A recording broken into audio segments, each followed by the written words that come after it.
America's Death Valley is aptly named, being the site of the highest ambient air temperature ever recorded on Earth. Over the centuries, this region has claimed the lives of countless travellers who were poorly prepared for the extreme dangers such an unforgiving environment presents. Join us as we examine one such tragic case.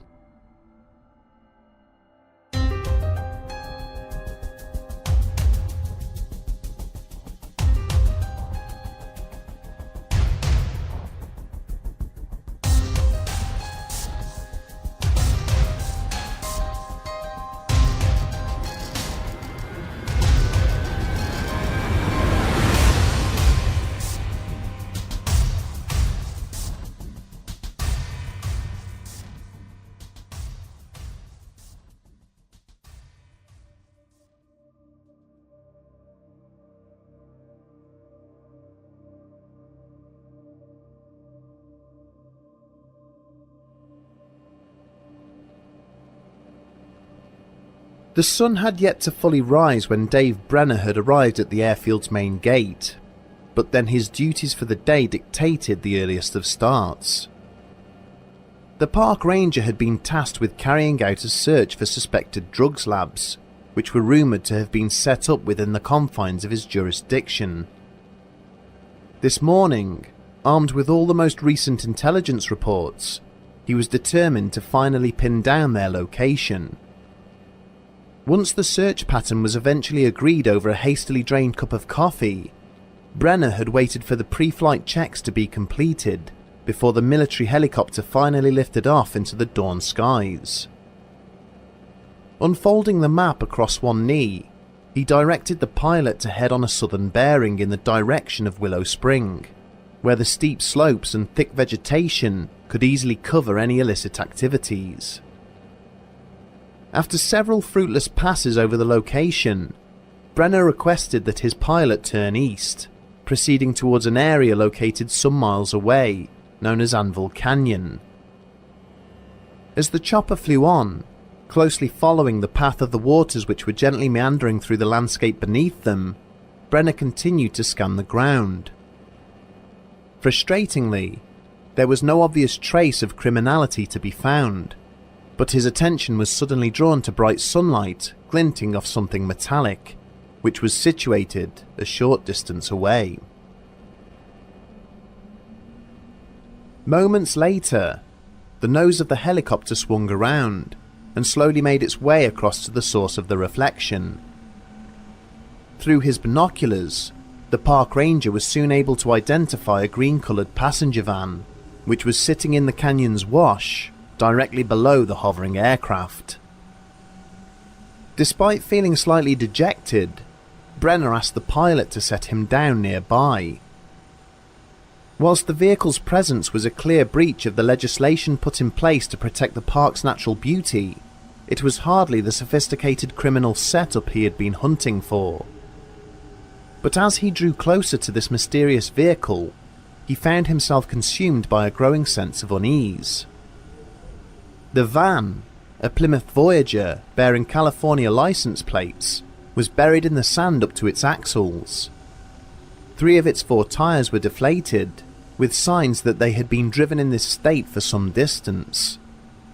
There was nothing resembling a main road for miles around from which it might have strayed, and only the most confident or desperate of drivers would have considered braving this unforgiving terrain in such an inadequate vehicle. On finding the car was empty, as well as locked and secured, Brenner hurriedly made a note of its license plate and then jogged back to his waiting transport. Clambering back inside, he was hopeful that the remainder of the day would yield more exciting developments. Little did he know that he had already become embroiled in a mystery that would remain unsolved a quarter of a century later. The initial checks conducted by Dave Brenner and his colleagues on the morning of October the 21st, 1996, revealed that the vehicle he found abandoned in the middle of the Death Valley National Park had been listed as stolen 3 months prior. It belonged to a rental company based in Los Angeles, and had been reported to the police 30 days after it failed to be returned on the agreed date, as per company policy. Further inquiries with the rental company painted a deeply concerning picture of the circumstances surrounding its loss. The last customer to have leased the missing vehicle was a foreign tourist who had collected the minivan on the morning of July the 8th, the day after he and his fellow travellers had arrived in the United States via Los Angeles International Airport. Egbert Rimkus was a German national and engineer who was holidaying in the United States with his 11-year-old son, Georg. He was separated from his ex-wife, and accompanying him on his travels were his girlfriend Cornelia Meyer and her son Max, aged 4. At the time he had collected the Voyager, Rimkus had been unable to provide the company with a valid license, and so Meyer had been designated as the driver for the duration of the holiday. The party had based themselves in the San Clemente area of Southern California, where they seemed to have enjoyed the complete tourist experience. On the 12th of July, Rimkus had tried to request additional funds from his bank in Dresden, only for this transaction to fail. The following week, he had then sent a fax to his ex-partner, requesting the same, only for this attempt to also result in failure. During the early hours of the 22nd of July, the quartet had checked out of their hotel and travelled across the boundaries of the Death Valley National Park. 1 week later, on discovering that they had not returned to Frankfurt via the return flight which had previously been booked, Egbert's ex-wife contacted the German authorities. On the 14th of August, an Interpol alert was subsequently circulated, officially reporting the family as missing. Having now located the missing minivan, the American authorities quickly swung into action. Additional park rangers, aided by resources from the local sheriff's department, returned to the abandoned vehicle and began to search the surrounding area. Other than a few discarded food wrappers, there was little of note, with no obvious trails of footprints or signs of a disturbance. With nothing to show for this initial search, a more extensive effort was then carried out utilising tracker dogs and helicopters, predominantly examining the area to the east of the minivan. It was felt that this direction was most likely the one that the missing tourists would have headed had they broken down. Other than some discarded drinks containers, which appeared to match others that had been recovered from inside the vehicle, and the telltale signs that a group of people may have rested on a ledge 2 miles east from where the Voyager was found abandoned, no additional clues were forthcoming as to the fate of the missing family. Checks of the various tourist sites and guest houses within the park did, however, uncover several clues which served to assist with the investigation. On the 22nd of July, the group had visited the Furnace Creek Visitor Centre and purchased a German-language map of the park. They had subsequently signed the visitor's book at a geologist's cabin in Warm Springs Canyon the following day, suggesting they must have camped out overnight alongside their vehicle. Despite a rescue effort including 2 helicopters and more than 50 search personnel, no trace of the 4 missing tourists was to be found. Assertions relating to their fate included a variety of colourful and outlandish theories, containing various degrees of plausibility. Some media reports speculated that they may have been killed by unknown offenders, who they had unexpectedly encountered. The inhospitable environment which resulted from the park's remote geography and murderous temperatures had previously drawn Charles Manson and his followers to the location to carry out their work away from the prying eyes of the authorities. Could this have been a case of history repeating itself? For a time, there was speculation that they may have faked their deaths, in an effort to escape some unknown threat in their home country and to start a new life in the United States. But by far the most bizarre theory pertaining to their disappearance was that Egbert was an undercover agent working on behalf of the German government, and had used his holiday as a front to spy on American weapons facilities. with both the infamous Area 51 facility and the China Lake Naval Air Weapons Station located within a 2-hour drive of the national park, and Egbert's background working on hybrid propulsion systems back in his home country, rumours began to spread that he had been captured by the American authorities attempting to access a restricted area, potentially being eliminated in the process. But it would be 13 long years before any clue as to the fate of the missing Germans came to light. And rather than successfully solving the mystery, all that this new evidence created was heartbreak and further unanswered questions. As time wore on, the story of the missing Germans became the stuff of legend. But for some members of the Riverside Mountain Rescue Unit, the failure to solve the mystery remained something of an unwanted mark against their team's otherwise stellar reputation.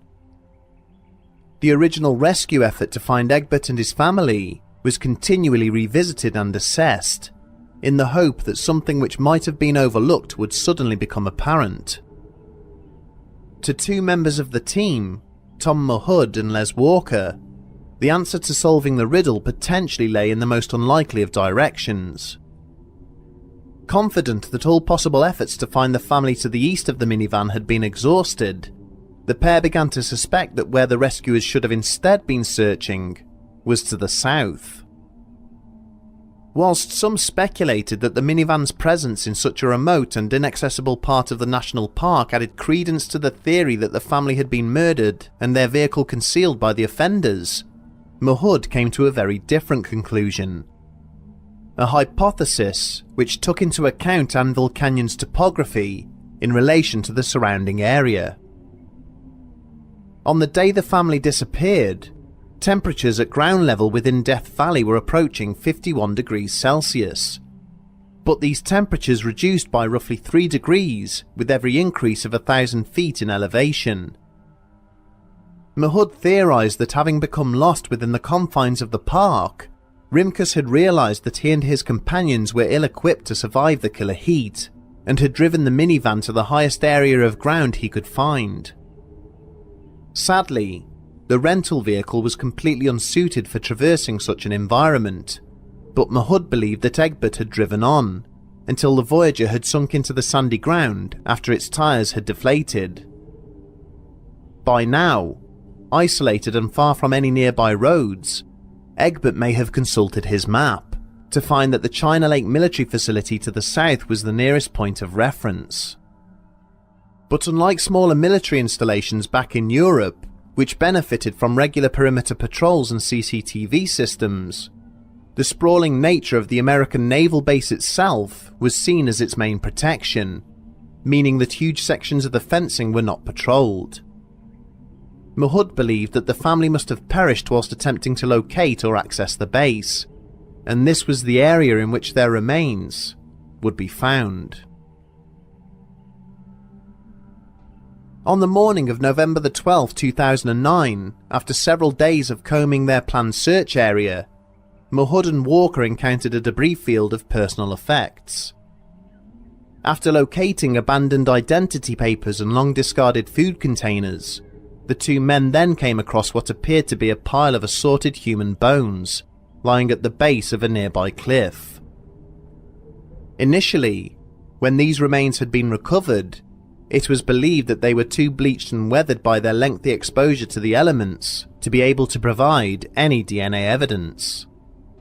But 4 months later, forensic scientists were able to positively confirm that what had been recovered accounted for the bodies of Egbert Rimkus and Cornelia Meyer, but of their two missing sons, there remained no trace. The fact that Tom Mahud and his colleague were able to successfully locate the final resting place of Rimkus, where so many attempts beforehand had met with failure, adds great credence to his belief about the cause of the couple's deaths. And yet, questions about this theory still remain, largely revolving around the continued absence of the children's remains.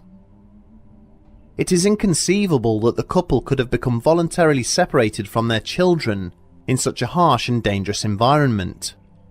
And had the two boys tragically passed away as a result of dehydration or an accident, it seems equally unbelievable that the adults would simply have moved on and left them where they died. On occasion, rumours of Egbert's supposed involvement in secretive engineering programs back in his homeland prompt some to revisit the assertion that he was using the other tourists as a cover to spy on American military research programs.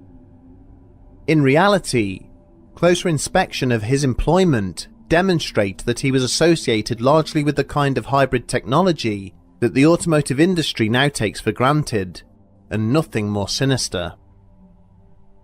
The suggestions that the couple were attempting to disappear for a new life also seem equally unfeasible. Both had arrangements in their personal and professional lives mapped out following their return from America, and nothing has ever been found hidden away in the depths of their everyday lives which might have prompted them to look for a way out of their existing situations. Death Valley remains one of the most enigmatic locations in North America, and is the site of several mysterious phenomena. Over the years, rocks have been found to slowly make their way across the valley floor of their own accord, leaving lengthy trails behind them in the sand, a mystery which was only recently solved. There are also reports of strange metallic noises which echo out across the plains, seemingly generated from inside the ever-shifting sand dunes. There have been numerous reports of UFOs moving through the night skies, seeming to stalk the boundaries of the nearby military facilities. The vast and bleak terrain has also been the site of a number of other unsolved disappearances, leading some commentators to draw parallels with the missing 411 theories of David Paulides. Could it be that the circumstances behind the disappearance of the Rimkus party are something other than simple misadventure? Whilst America's great open spaces such as the Death Valley National Park are areas of great beauty, their sheer scale also means they are places of great danger. And far too often, those who visit them in order to find peace and a touch of solitude instead find themselves never again returning to their friends and loved ones. Whatever the true reasons behind the deaths of Egbert Rimkus and Cornelia Meyer, it is hard to see past the sheer tragedy of their situation. The fate of their children remains unanswered, with hope of further evidence coming to light evaporating with each passing year. Our hearts go out to the families of these 4 individuals. It remains our sincerest hope that by revisiting their story and others like them, these cases may be re-evaluated by the authorities or other interested parties at some future point, so that the many unanswered questions can finally be laid to rest.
Whilst some speculated that the minivan's presence in such a remote and inaccessible part of the national park added credence to the theory that the family had been murdered and their vehicle concealed by the offenders. For fuck's sake, how long is this fucking sentence?